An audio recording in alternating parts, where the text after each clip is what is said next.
Forbes are going to be doing a webinar on world building, a wonderfully wild, whimsical writing webinar on world building today.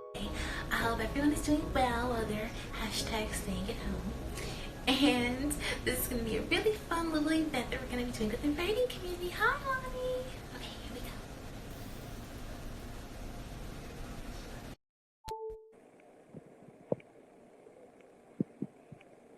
Okay, we're waiting for the connection now. Here we go. Soon. Hello. Hi, how are you doing today? Good. How are you doing? Wonderful. This is so exciting. I'm so excited. Yeah, thank you for inviting me. Like I said, world building is like my jam. I'm really excited to be able to do this. So. I know, right? I did a live reading of my the first chapter of my debut novel yesterday, and I was like, I hope everything was like, hopefully I set the scene for the 1990s and a little small town. Like, it made me really examine world building, even just reading it out loud. Yeah, awesome. Yeah, so hopefully I did it, and hopefully we can help other writers learn how to put world building in their debuts and their books too. Yes, it's definitely like one of the most important aspects, I think. So. Yes, we have to set the scene and put people into the world we write about. Mm-hmm. Exactly. Awesome, wonderful. Alrighty, so I'm going to get started with the details of it.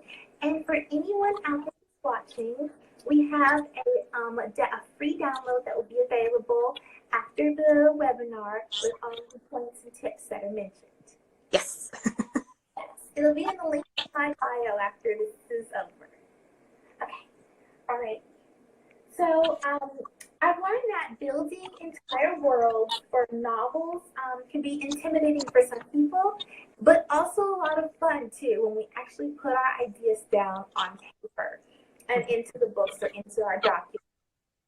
It's a wonderful way to express our imagination, our ideas, and the characters we've created by communicating clearly to readers the whys, the hows, the wheres, and the ways of characters' lives, experiences, and their existence. Exactly. It puts us into the world where they live, and it just feels are a part of them, and it helps us to relate to them even better. Mm-hmm. Yes, especially when it's very clear. I have a quote here from David Hare, a fantasy YA. He's a writer of a fantasy YA series called The Moontide Quartet. And he shares his method to creating worlds and symbolism in his worlds to embed these ideas in the worlds around them. He said that the bridge in the Moontide has symbolism, for example, and it has connotations about uniting and joining.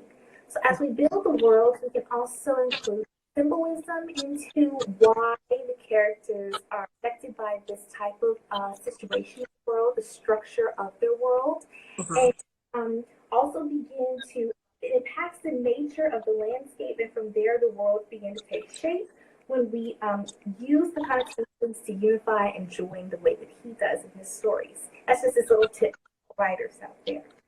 Yeah, and I think that's totally true because I think the world, if you think about it, is its own character in a way. Like it needs to interact with your characters and really build upon the message that you're trying to do with your stories. That's why world building is such an important part. Ew, it's like once we set the scene, the setting itself becomes another character. Yes. Like a lot of times they said even about the series Sex and the City, right? That New York, Manhattan was the fifth character of the show because it was four women. And then it was New York. And it was always the symbolism of New York that kind of defined their lives and their experiences. It all intertwined together. Exactly. Yes. And that puts us deeper into the stories. It helps us relate better to the characters. It makes it feel real.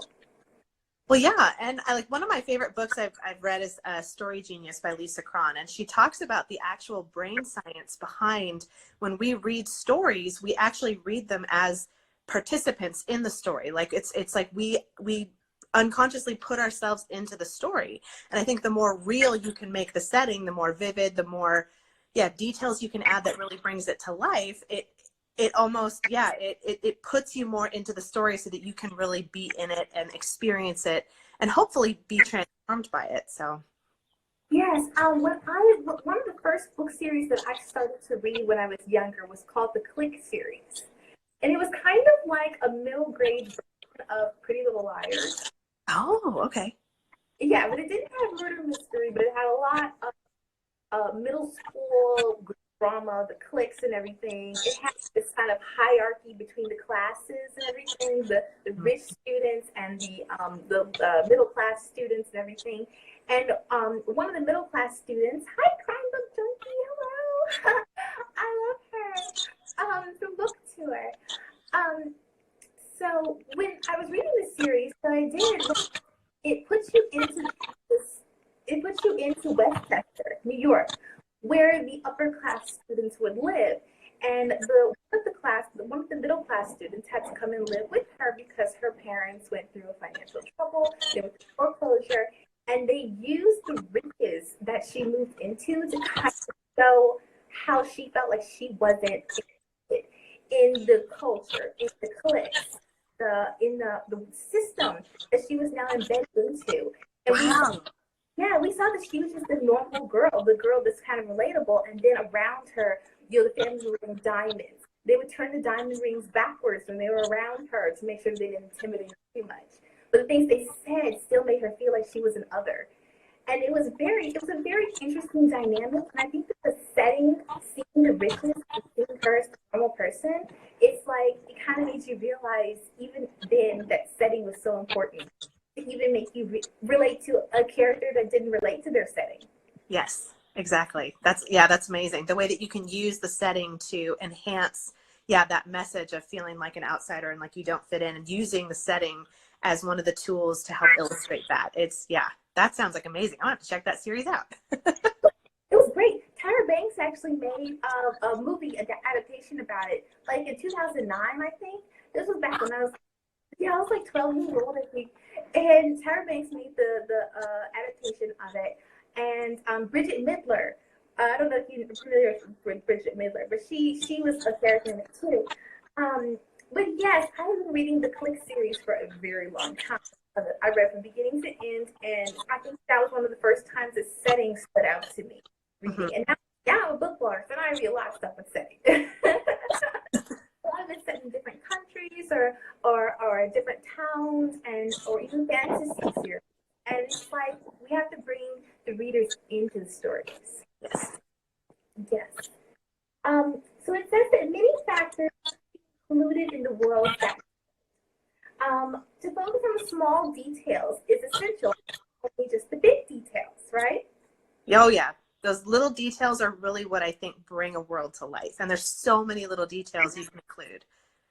Exactly. And there's a few of the small details that you can include as well as big ones.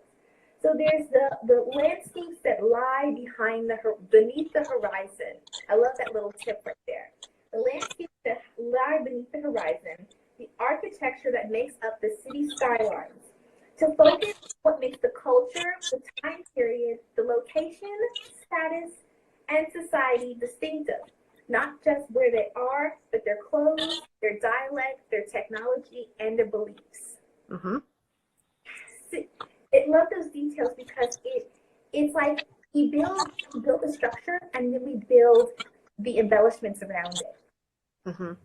Yes. Yeah. So, I know for me, one of the first things that I developed for the seventh sign was the world that it took place in. I wanted to figure out, yeah, the societal structure, the political structure, the magic system. And those were all things that I kind of designed and had in place before I actually started mapping out and plotting the story, because those are all going to be things that are going to affect the story. And I wanted those to all be in place so that then I could draw from them to help push the plot forward. So getting those big picture items in place at the beginning are so important.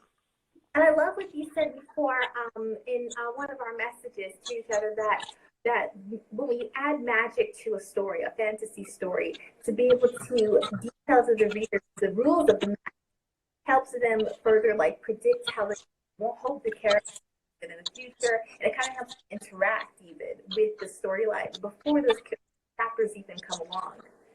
Oh yeah. I mean, even this morning I was like in the shower, and I tend to do a lot of my thinking when I'm like in the shower or drying my hair. I swear my best story ideas come when I'm like drying my hair. I don't know why, but I was like thinking in the shower this morning, and I was like, oh my gosh, okay, if I had to like summarize what are the things that are essential for a magic system, and I kind of copied Brandon Sanderson a little bit. Like he's a fantasy author that has his 3 laws of magic. So I was like, what would be my 3 laws of magic, or my 3 rules of magic? And so I kind of came up with those. So I don't know if you want me to like share those now, or I can share them a little bit later. Excellent. I would love to hear it.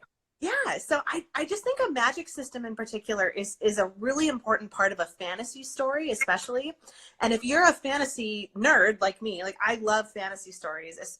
The fantasy world a lot of times is defined by its magic system. So for me, I kind of came up with like my 3, I don't know, like rules of magic, or I called them my 3 S's of magic, and I totally brainstormed to like make sure each of these started with an S too. So here we go. Ready? Cool. So the first thing that I think a magic system has to cover is the source. So the 3 S's are the source, the structure, and the setbacks. So I think every magic system has to have a source. Like, where does the magic come from? Does it come from the gods that have gifted it to humanity? Does it come from certain items that have magical properties that then humans can harvest those items? Where does the magic come from? Because where it comes from is really important in understanding how it's going to work. So the second S is structure, and that's where you have to explain how your magic system works. So what can it do? What can't it do? How does the user of the magic use it? Like, so in the 7th Son, magic is given by the gods. That's the source. So the source is that my characters are descended from the gods. But then how they access and use the magic is that it's tied to the Mesoamerican idea of bloodletting. So in order to access the magic, they have to literally cut themselves or expose their blood somehow, and then they're able to use their magic, but they can only use the magic of their godly ancestor. So in my story, that creates a lot of potential plot issues and a lot of potential places for conflict, because in order to use your magic, you have to expose your blood, but then blood is very valuable too. So how do you balance that? Some other really good examples I've seen are like in the Throne of Glass series, she uses word marks where like you draw, it's a special language that is tied to the magic. And so if you learn the language, you learn the runes, you can use the magic. So you can draw the symbol for unlock and it'll unlock something. Or I've not read it yet. I'm very curious. I love it. I really enjoy the magic system in it particularly. So she uses these word marks, and I love that idea of tying magic to a language. I think that's super cool. Yeah, I think so. Or even in Aragon, I think I haven't read the series, so I have to go based on what I've heard, is that it's like they use the Elvish language. And so like if you can speak certain Elvish words, that's how you can access the magic. So Aragon with the dragons? Yes. Oh, I saw the movie. I did the movie. I don't remember what language they used for it, but I do remember that it was very fantasy inspired and everything. It reminds me kind of the show Wizards of Waverly Place. Yes.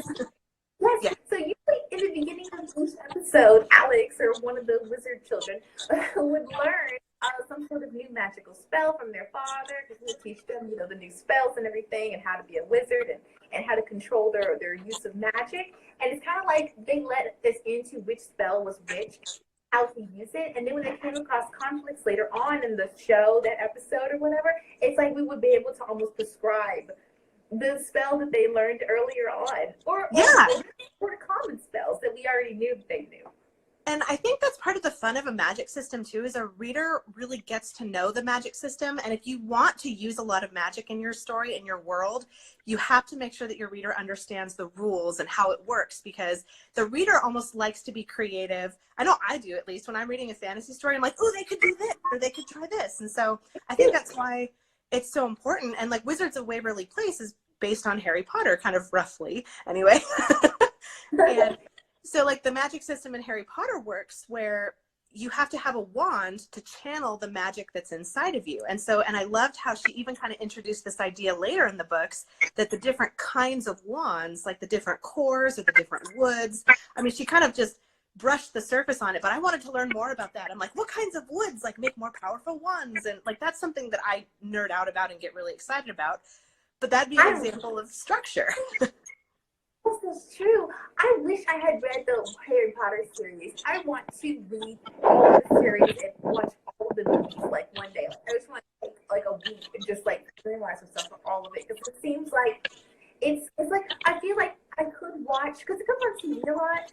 I feel like I could watch it like in parts, but I don't even want to do that. Like, I feel like I want to do the series justice to really pay attention, because I know that there's like so many details in it. I don't want to Oh yeah, and I love to soak up those details, and quarantine's a good time to do that. It's like a week. I'm like, this is the time. We have like a month.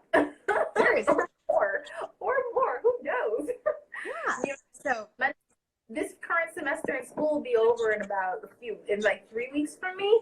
I think maybe that's the time that I would do it.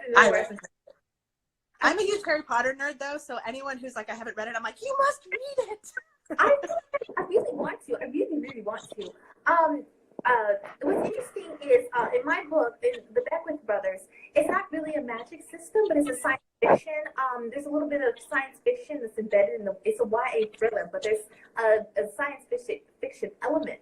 The brothers have two of them are mute, and so they can't speak. They don't have vocal cords, and basically they figured out a way to speak to each other telepathically. The twins did. Oh, okay.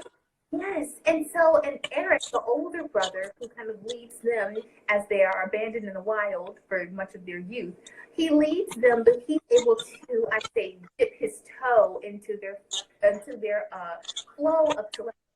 So he can't he can't think as well as they do telepathically. He can't communicate with them, but he can feel their emotions. He can feel their senses. He can feel what they're thinking, and if they're fear or happiness. And I try to establish that earlier on in the story, so that as they talk to each other in their minds, we know they're not actually using words, but they're using their feelings. And I always when they're talking, I always put that in italics, because it's like they're speaking a whole other language. They're speaking in the flow of the vibrations in their brains together. And I kind of created that as a science fiction element in that, but I feel like even that needed establishing earlier on. Oh yeah, totally. And I think this applies to even outside of like what you'd consider typical fantasy magic. But yeah, that idea of like understanding how their telepathy, how do you telepathy? I should know that. But understanding how that works and establishing that in the story, and like how do they, what are the limitations to it, and can other people listen in, or how much can they listen in? And that is very much establishing the structure of your kind of science fiction or fantasy element. And I think that's huge, so that readers understand how it works, so that they can like almost problem solve with it later. They're like, oh my gosh, they could do this, or what if their telepathy gets blocked, or how would it get blocked? And it's all these ideas that you can then use in the plot of the story. Yes, and there's rumors, thank you, about the powers that they have. And that's why, some people want to use their existence for evil, some want to use it for good, and some in the science community want to use them for experimentation.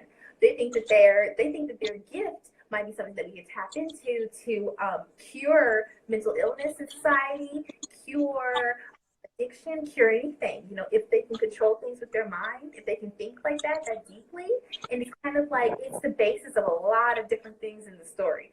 So I feel like even setting the scene for the details of things we can't see are super important. I think so too. Yeah, and so kind of like my last S that I wanted to talk about is setbacks.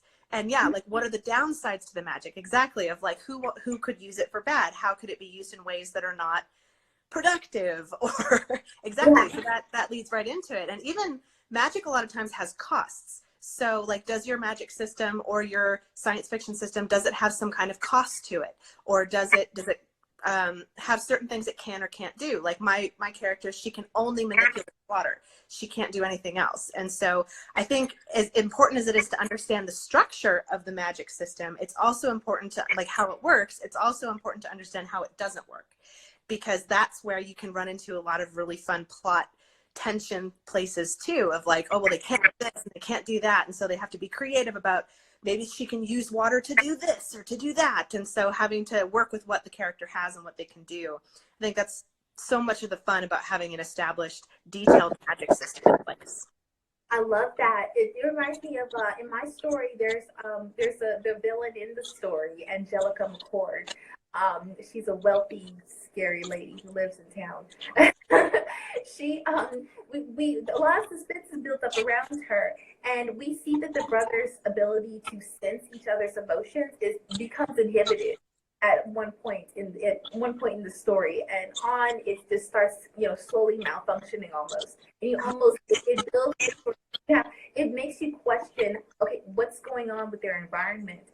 What is it about the helicopters that keep flying over their little cabin in the woods, spraying mysterious, mist, clouds of mist? What really is going on? Why are the animals acting crazy around them? Why are they losing their abilities? So Yeah. yeah, even the loss of the magic, even the loss of the power, basically, it's like it makes you start questioning. Like, it immerses everyone deeper into the story. Yeah, and you have to have that firm understanding of how it works and where it came from and how it developed and how to use it, so that when it does reach those limitations or when things do start going wrong or happening with it, yeah, it makes you like, you're more invested in it, and you want to try to figure out what's going on more, because like you already know how it works. Like one of my biggest pet peeves of magic systems in general is like when something just totally comes out of left field and they're like, oh, well, I'm just going to use this one magic spell that will magically fix everything. And you're like, you did not introduce us to that at the beginning. We had no idea that could work. And so if you're going to do something like that, you have to like set that up ahead of time. And like, we have to know that that's a possibility. And it's okay if it does kind of come out of left field, as long as it like makes sense with the magic system you've established, because then they're like, oh, that's really cool, instead of, wait, what? Like they have to like with what you see by Harry Potter, the different wands. Like if you graduate to like, I guess, a more advanced wand, it's like then you can do this super amazing magic spell to fix everything. But otherwise, it's like, well, where does it come from, and why are we suddenly able to access it?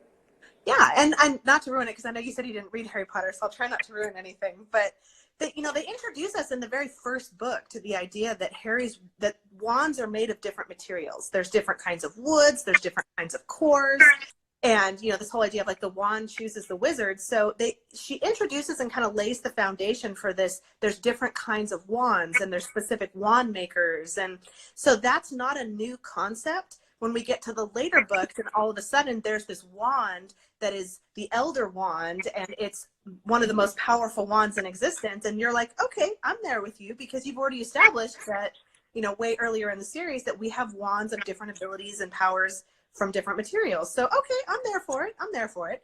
But if you don't establish that at the beginning, if you think everyone's got the same kind of wand at the beginning, and then all of a sudden here's this magic wand that's super powerful, you're like, wait, that's not what? And wouldn't someone know about it? Yeah. Someone should have known that. There should have been at least, a hint that this was coming. Yeah, so that's one of the things I think is helpful about making sure you have your source of your magic, your structure of your magic, and then the limitations or setbacks of that magic. Because if those are in place, like I said, then it makes sense, and you can maneuver within what you've already created.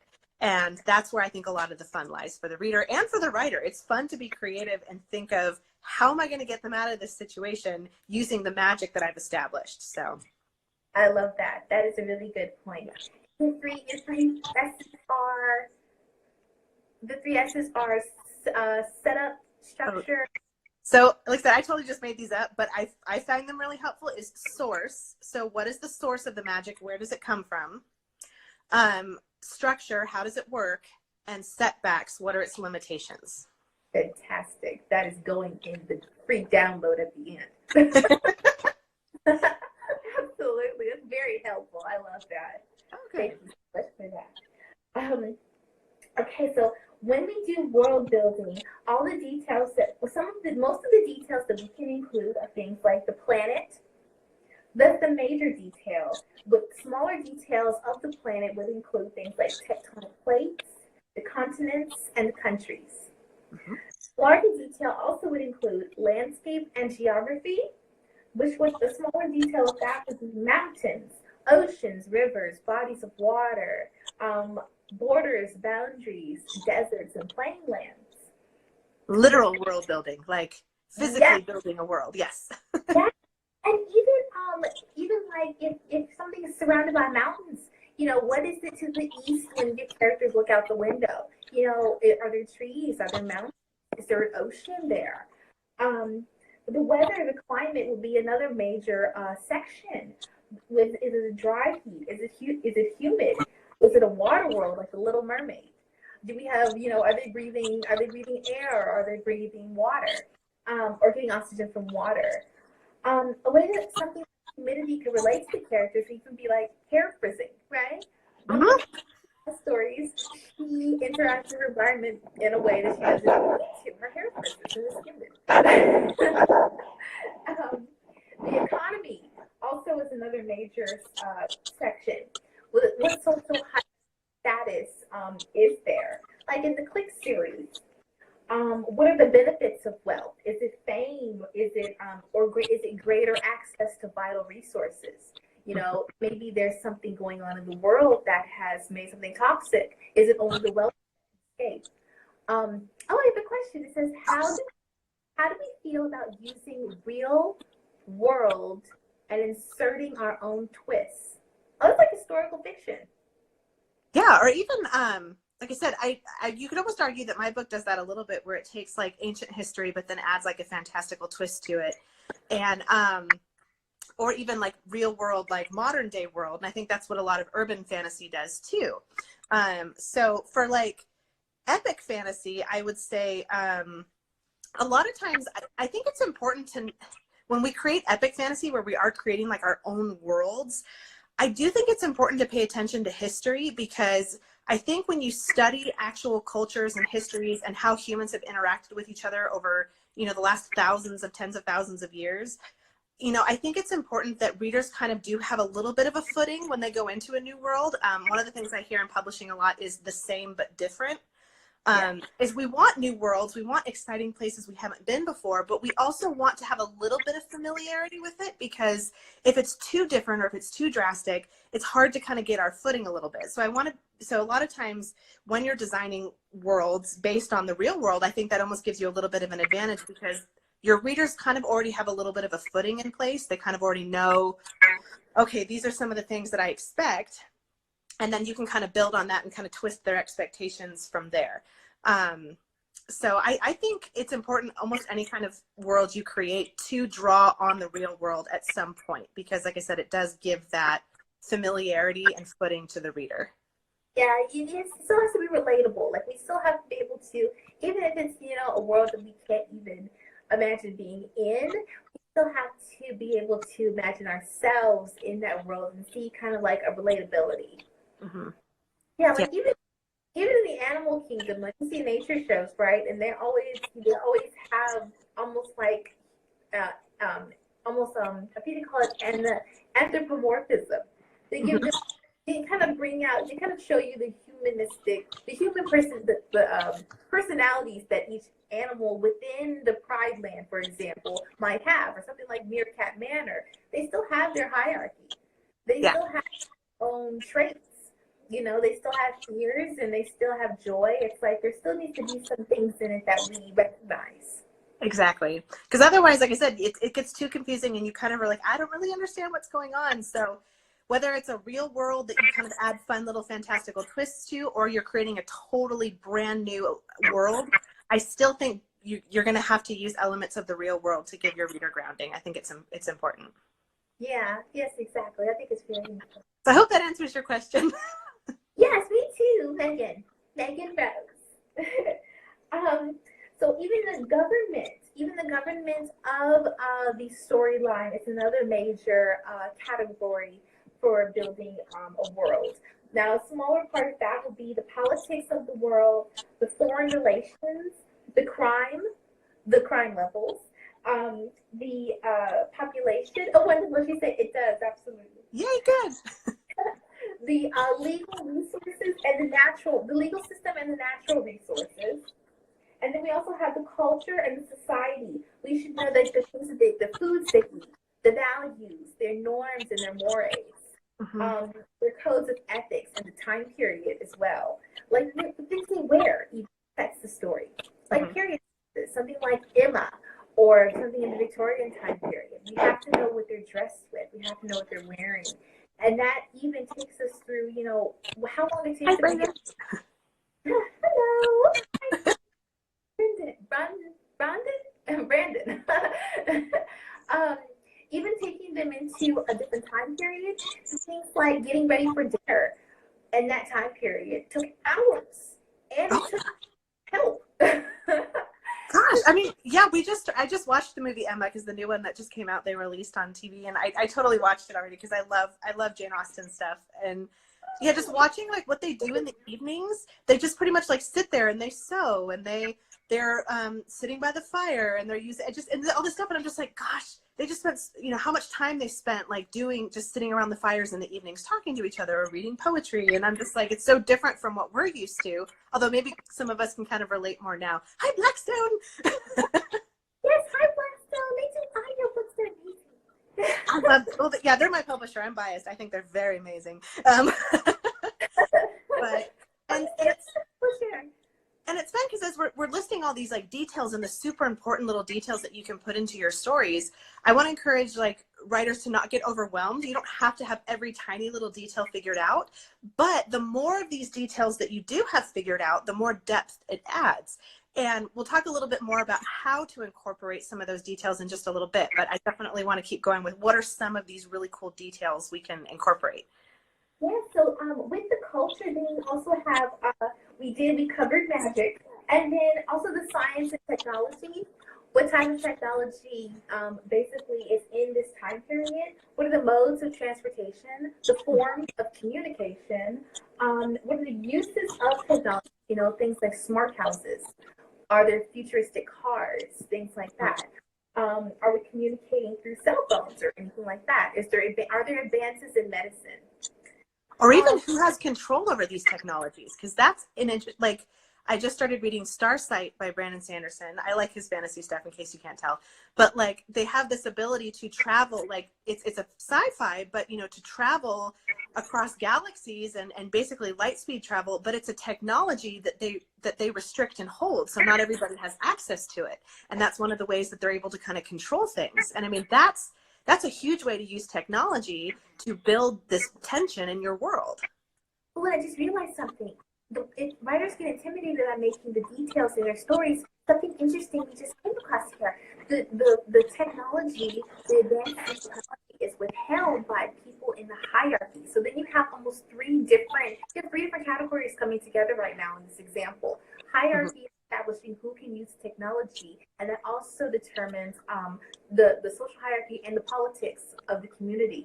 So these are three categories that are being addressed in one little portion of the story. So then hopefully that takes some of the intimidation out of creating these details.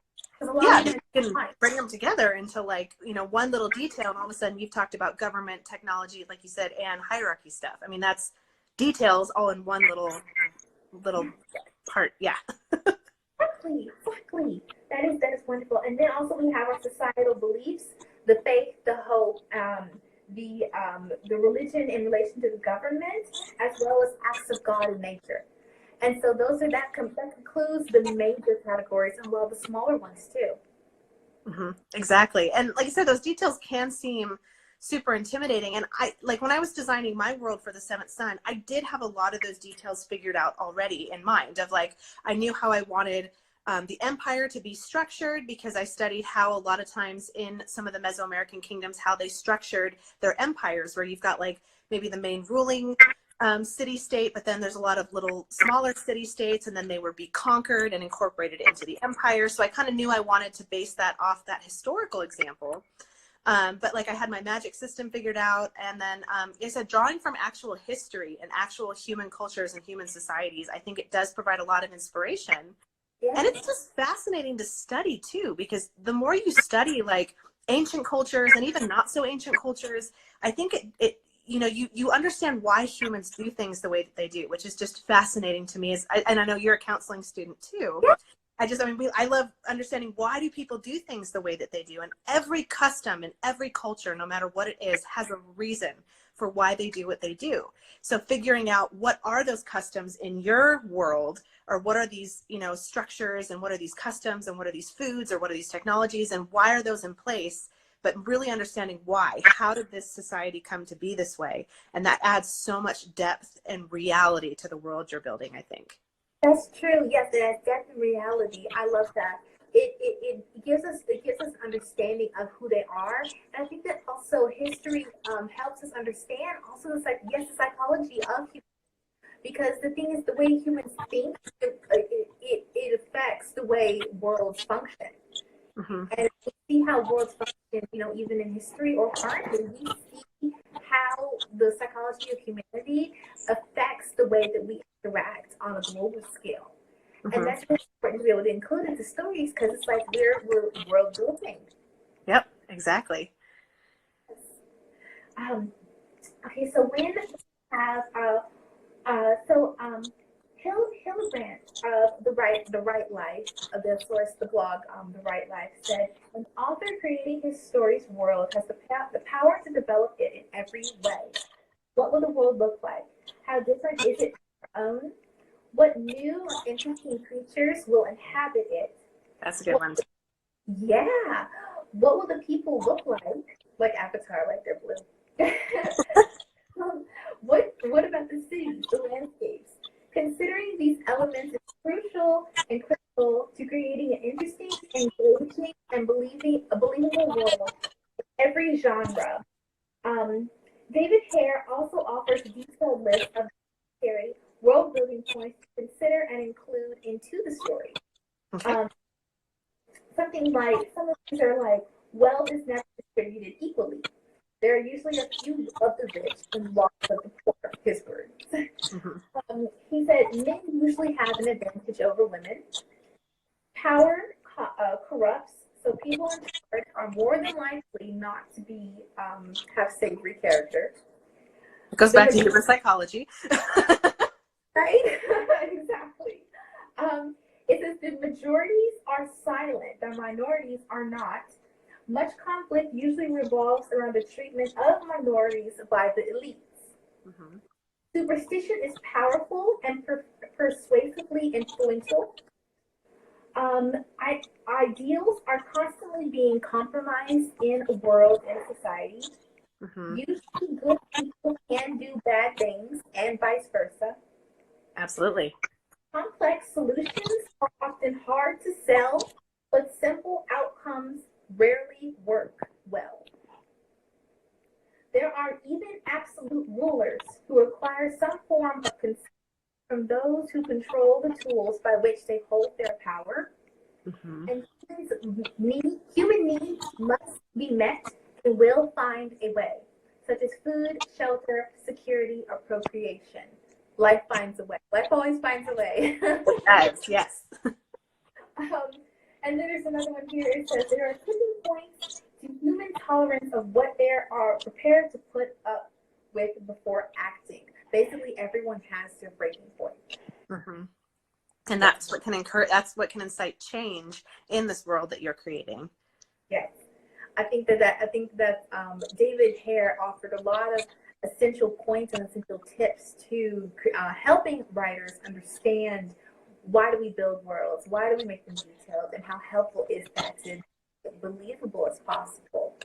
Yeah, because the reality is, because we're human, and if you do study across history, that there are certain characteristics that human societies tend to repeat, no matter where in the world or what time period. There are certain things that tend to be true, that there tends to be an unequal distribution of wealth, there tends to be majorities and minorities, and there tends to be, all these different social tensions that exist. And it's fascinating when you study historically, that those take place, across cultures, across countries, across time periods. And those are things that do add a lot of reality to your story, because that's just, as almost human nature, we have a tendency to go towards that direction. And so to fight against that, or to how are you going to work that into your world, or are you going to change that?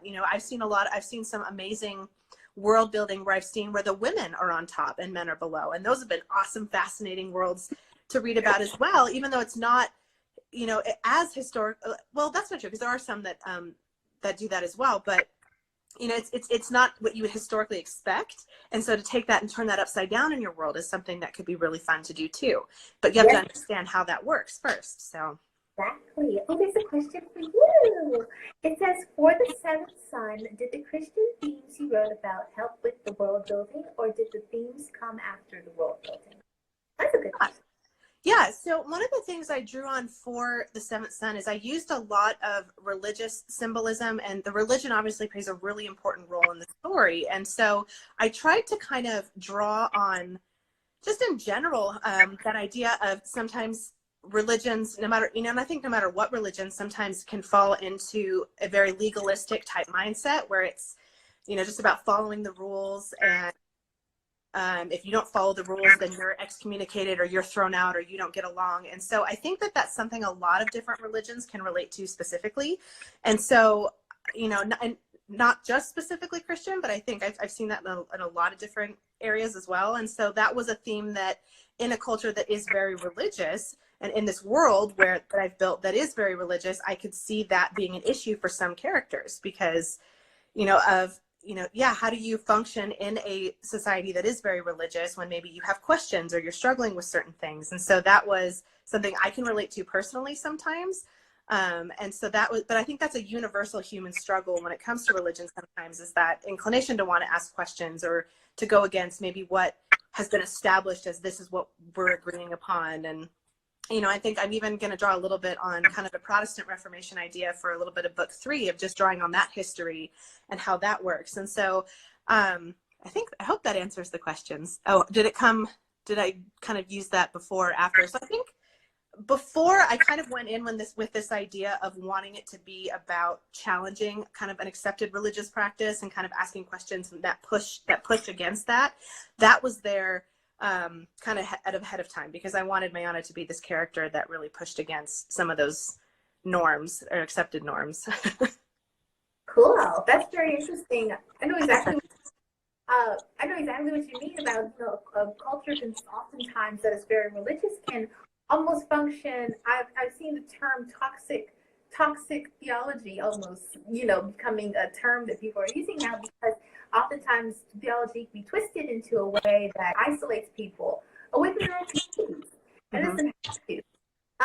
And even in my book, I have Christian themes in there as well, because I just put the themes in there. But the thing is, the story takes place during Halloween. That is a holiday that is almost never celebrated by Christians. And I wanted to do that because there is a element of suspense in it, but it also created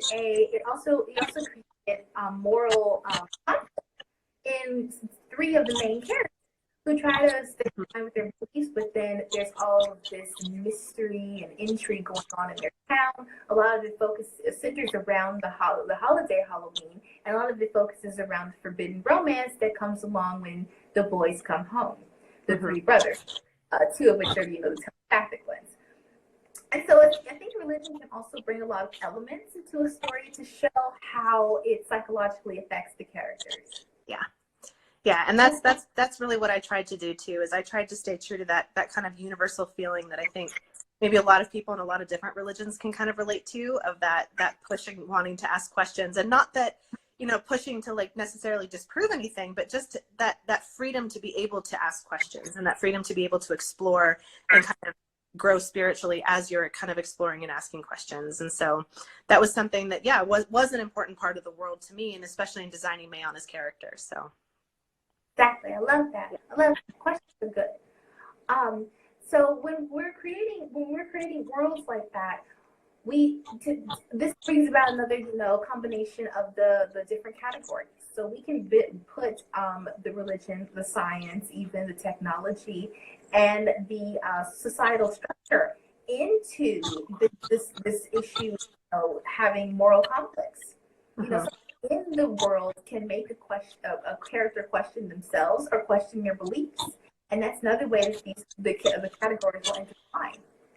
Yeah, and I think the characters in the world do need to interact in a way that does move, your plot and your whatever theme that you're trying to make, or whatever message that you're trying to get across with your story. I think the setting and the world can be a really excellent tool to help you do that. And just, I know we're probably getting close on time. I wanted to give just a couple quick little tips on ways to put those details in, because I think a lot of times the temptation of when we're world building, especially with fantasy authors, is to just like, I'm going to figure out all these details, because I know with fantasy writers, like, we love figuring out the details, and it's really fun for us. Some people look at us like, you're crazy, but that's my favorite part. But then I can't just take all those details and information that I've researched and just dump it on my reader all at once, because the reader's going to get super overwhelmed. They're not going to understand. They're going to put your book down because they're like, this makes no sense. So then how do you incorporate a lot of those fascinating, amazing details that you've come up with? How do you put them in a book in a way that's not overwhelming? Absolutely. So I love how you wrote about being able to, like, when you introduce a new scene or introduce a new character, that's your opportunity to introduce a new element of the culture, of the world building.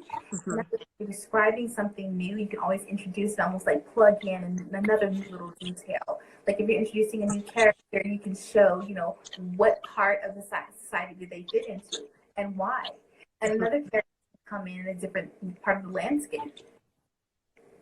Yeah, and I think that's really the difference, is you don't want to info dump, you kind of want to info sprinkle, if that makes sense. Where you want to introduce these elements, but you want to make sure that they're elements that are important to the plot at that moment. You don't need to explain the entire government structure of your world in the first chapter a lot of the times. Yeah. So knowing when, you know, to pick what information is crucial for the reader to know right now, and just put the other kind of stuff on hold until you need it. Like, you don't need to tell them about their eating customs until they're actually at a feast. Or you don't need to talk about the magic system yet if you don't know that the magic exists yet. And so, you know, knowing when to introduce some of the information based on what is the bare minimum that the reader needs to know right now to move the story forward and to make sure that they understand. And then as scenes go, as new characters come in, as you go to new places, you can start bringing in some of those details. Then I think we get so excited that we're like, I have to tell them everything about my world right now. And it's just like, just wait, just be patient, and kind of slip it in there as your characters are going through the story. And then your readers will appreciate it because they don't get totally overwhelmed. But just paying close attention to when in the story is a good time to introduce this information. Yeah, because it's like if you dump everything all at once and have these info dumps, it's like a lot of that information is going to get missed anyway. And then when I apply it into the rest of the story, then you have to explain it again. And then oftentimes they'll miss it the first time. It's just a whole confusing reading experience. Yeah, and I think how you introduce it's important too. I think a lot of times the best way to introduce the world is to show the world. And this kind of goes back to that old adage of show, don't tell. So if you want to explain a magic system, don't sit there and write 2 pages explaining, well, if they do this, then this, and where it's just you, the author, talking at your reader. Write a scene or design a scene where your character's having to use the magic and show them using the magic to do a little task, so that, you know, the reader can figure out, okay, this is how it works, but in a way that you're actually watching the character do it, not just sitting there listening to the narrator in the story tell you. A good strategy for that I like to do is, I imagine if this was a movie, how could I show this working without the narrator coming on scene and being like, so in order to do this, the character must. No narrator, how would you show this in a movie? And so, like, maybe another character comes in and talks to your character and explains of, hey, you're not doing that right. You need to have a phoenix gem or something, you know. You can have another character come in and talk. You can have them reading a book that has some of the information. You can have, there's a lot of ways you can get creative about having a character show you how the world works instead of just the narrator or the reader author voice telling you how it works.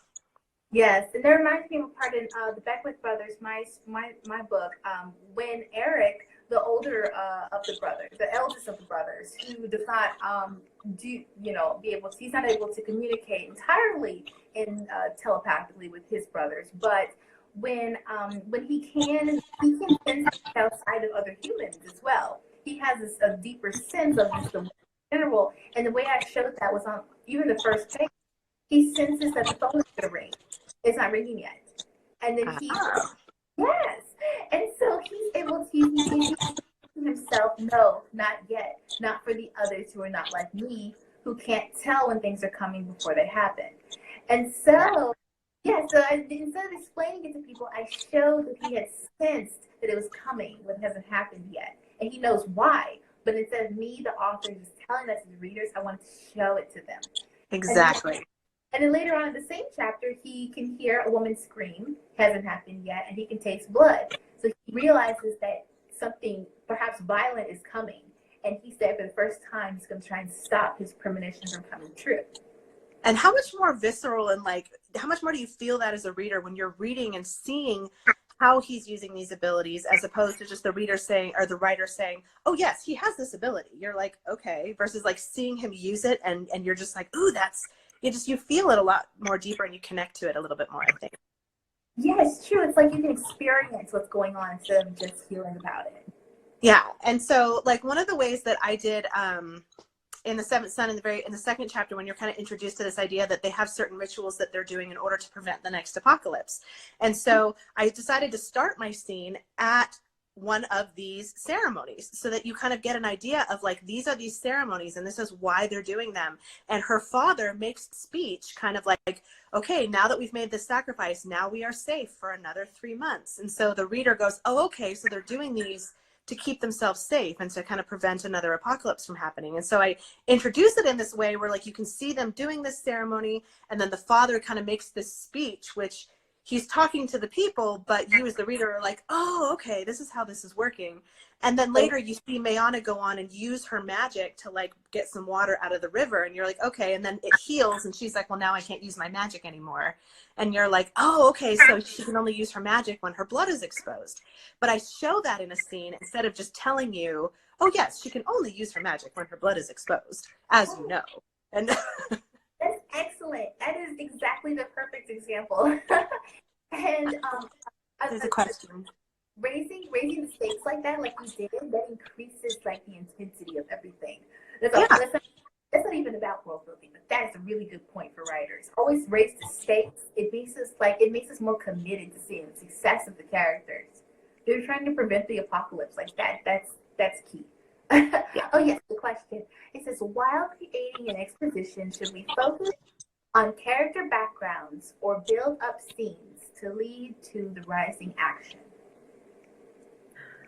Well, I know for my answer for that is that if you want your reader to care about your characters, you have to not focus too much on backstory, because you want to show the characters in action somehow. Like you want to see that they have maybe some goal that they're working towards, or there needs to be some kind of action going on so that you can relate to the character and like you are rooting for them for a reason. Because if I just dump a bunch of random information on you about like Uncle Joe, you're not going to be like, well, who's Uncle Joe and why do I care? So I think, I think we're having technical difficulties. But oh no. But yeah, I just, for me, I would focus on getting to know the characters, who the characters are, showing who they are through certain actions. And then once you care about the character, you can kind of start filling in some of their background later. I think just, especially at the very beginning of a novel, it's super important to get to know who the character is as a person and caring about them. And then you'll care about some of that information that comes beforehand. Because if I don't know the character, I don't really care as much about their background. Does that make sense? That's true. Can you hear me? I think it's doing the little spinny circle and you're kind of frozen. All right, everyone. So we're going to try it again. Let's see if I get the audio here. So we had a little bit of connection problem, but I'm going to go ahead and close out the ending of the webinar that I just had with Miss Lani Forbes. I so appreciate her coming on and doing the webinar with me. It was so fun. It was so fantastic and informative.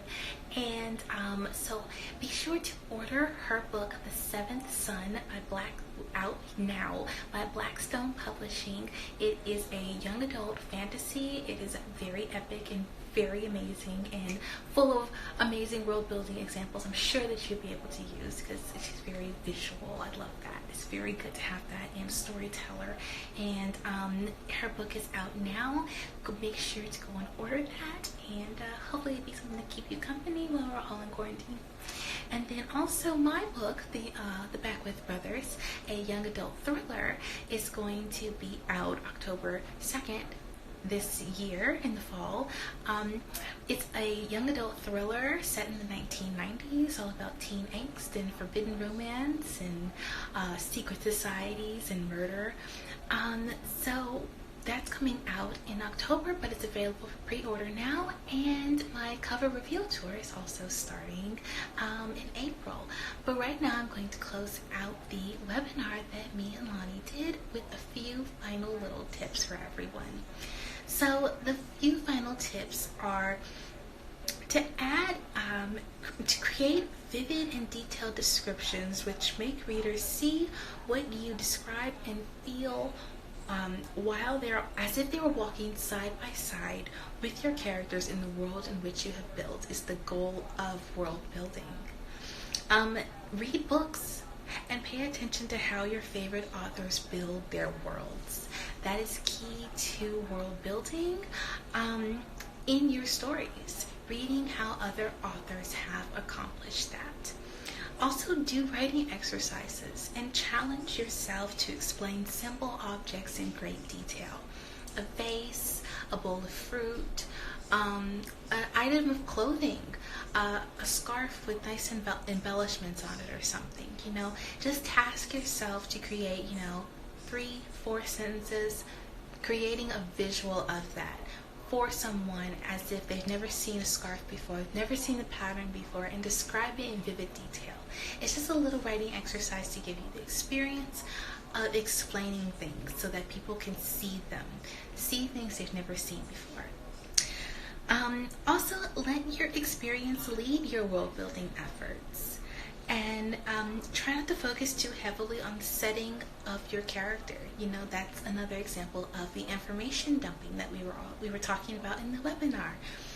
If your character's going into a room for a second and they're only going to be there for like 5 seconds, you don't have to write a full description of every little thing that's in the room. The lamps, the bookshelf in the corner, what books are on the bookshelf, how many rugs are on the floor. You're not going to be in there that long. It doesn't need that much emphasis unless something key is in that room that we need to know about. Perhaps foreshadowing something that's going to come in the future. That's really the only reason why we would need details of a setting that no one's going to be in for a long time. So try not to get bogged down with too many details. That's where the intimidation comes in. And world building should be fun. It should be exciting. So always make sure to remember that the characters are central to the plot line. They are first, they are foremost, and they are the most important. So that is the closing details of the world building webinar. Thank you so much, Lani Forbes, for joining us, for joining me in this webinar. It's my first joint webinar. Thank you. It was so exciting. I'm glad everyone can hear me now. Thank you all so much. Go buy The Seventh Son and my book Instagram cover reveal tour for my book, The Backwith Brothers, starts in just a few days. Thank you all so much.